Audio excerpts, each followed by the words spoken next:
up, y'all? Hold on. Okay. What's up, y'all? So I'm back with another video. Eating, driving, and trying to make it to appointments. But, so, as y'all can see by the title, this is going to be about a man, hold on, someone that I trusted taking advantage of me when I was a young girl for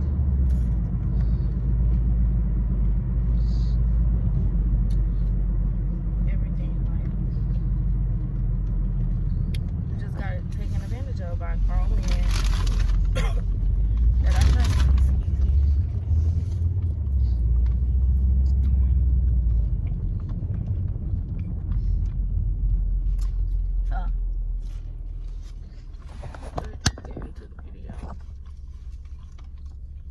Anyway, so I'm gonna do a video. I don't know how y'all do mukbangs.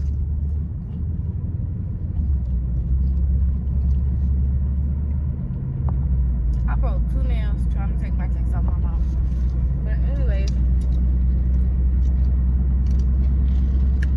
so I was 15, about to be 16. Out with this girl. Be careful. I hung out with a girl named Tay when I was younger, and her sister shot Asian.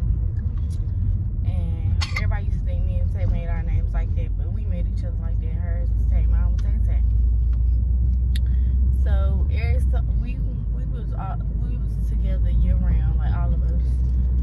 And one day we went to the pool, baby suits as usual. Sade was older than us, so she had asked a grown man there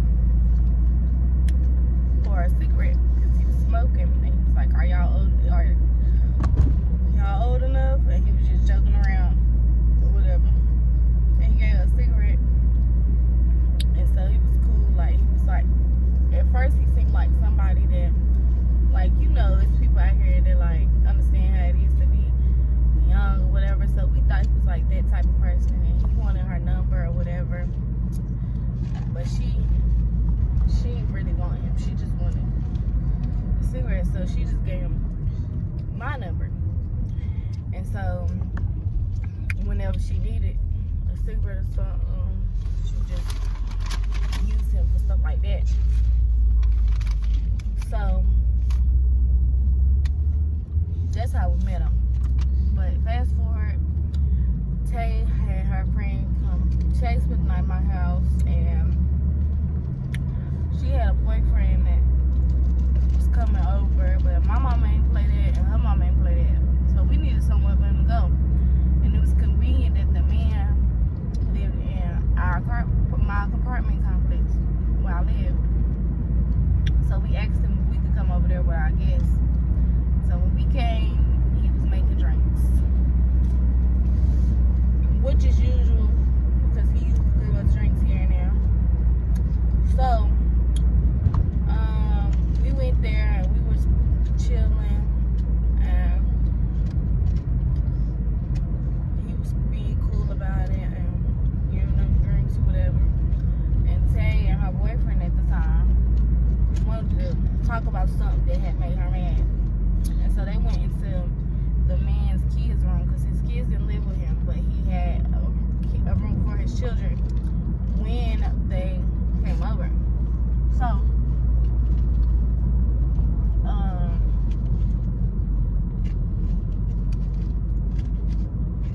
when they went in there, his vibe would just change. Like, he was making jokes and like rubbing my leg or making a joke. What? Making a joke and touching my shoulder or whatever. So it's like weird. So I went in the room and I was like, y'all, he being weird. I don't feel comfortable. And they was like, you just drunk. Stop cock blocking or whatever. and they just wanted me to go while they talk. So, me being the friend that I am, I didn't want to seem like I was that type of person. So I walked out and went back into the living room. So when I went into the living room, he was making me another drink. Mind y'all, I never had nobody tell me like, oh, people will put stuff in your drink when I was younger. Because, I mean, my family didn't guess like I would be a drinker at a young age. But nobody ever taught me that. I didn't learn that until I got older. But he was making me a different drink. He was like, mine had spilled or something like that. And so he made me, so I drank the drink that he gave me, but I only took a sip of that drink and I got dizzy, like lightheaded. I wanted to lay down or whatever. So I don't know, I would say I passed out because it was after the drink. So I passed out and I just feel him touching me.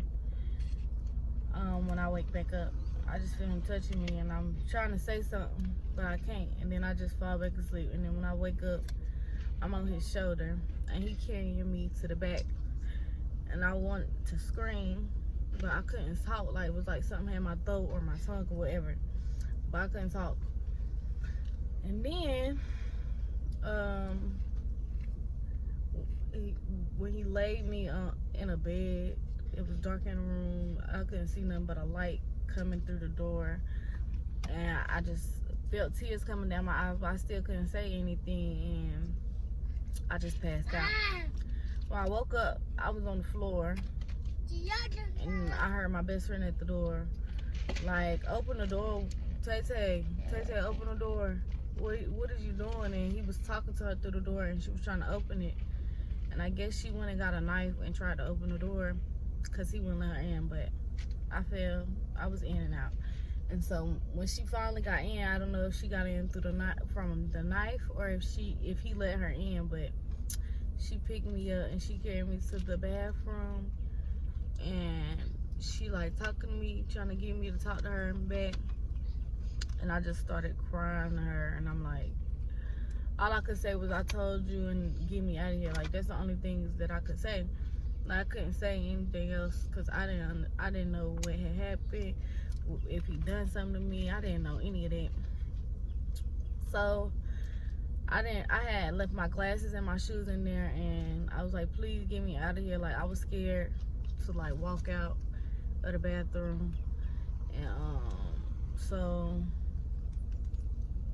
we went to the when she opened the bathroom door, I just kind of like stumbled and ran out and I was just crying and I was like, I told you, bro, like I told you, like he was gonna do that. And so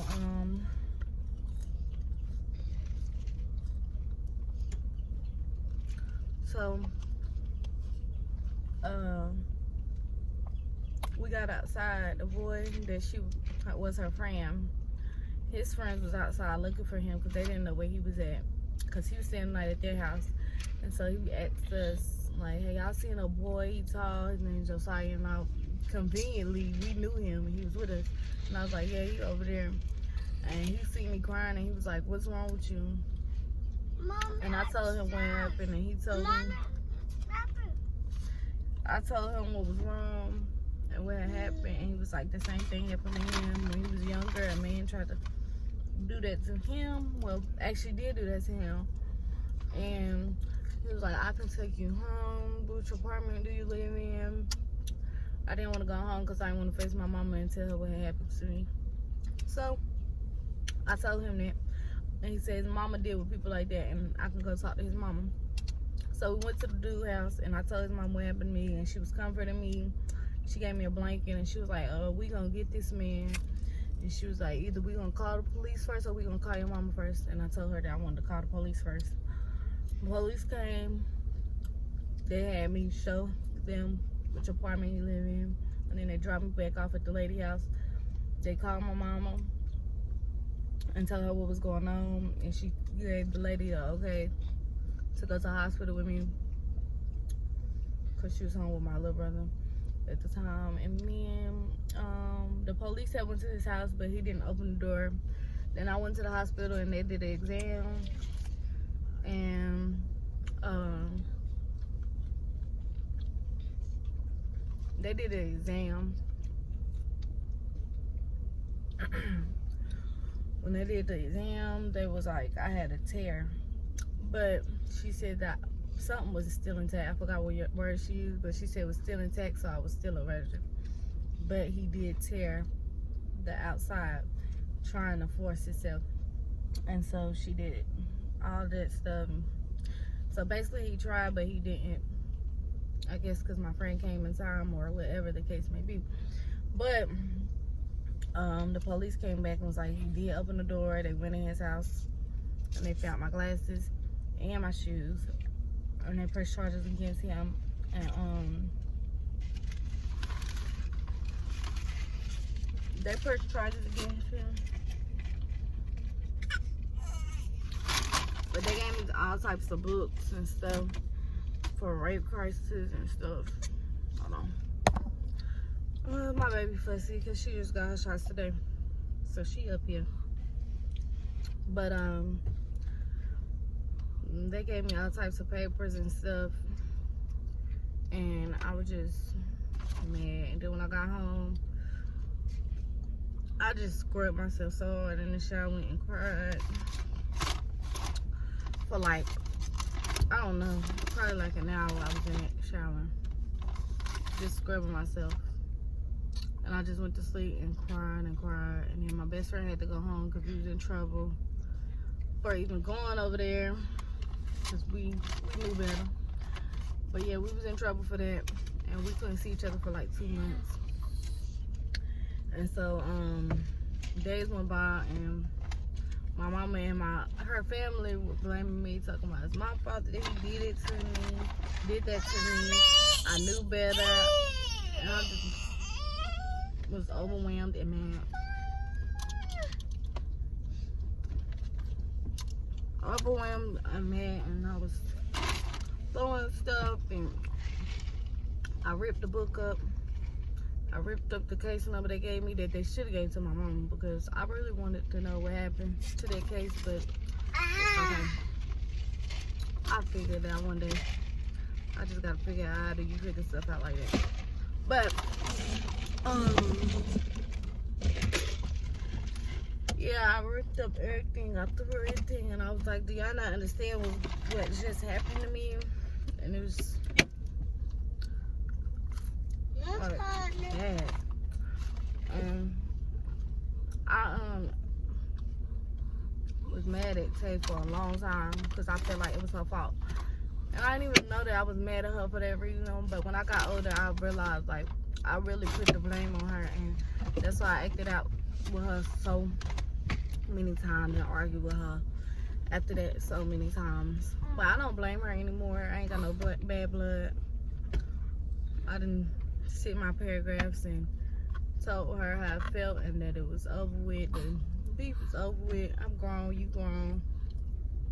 There's no point for me to beef for her. I was mad at her because I was young. So we're not friends anymore, but I wish her well, and that's the end of this story. But y'all like, comment, subscribe. Leave a comment in the comment section if you ever... Leave a comment in the comment section if you ever been through something like this, or you know somebody been through this. I'm not going to. So I'm not going to be able to, because he playing his bad. Okay, Cardi, let me finish my video. Hold on. But yeah, y'all like, comment, subscribe. Let me know what y'all think about this video, and just stay tuned.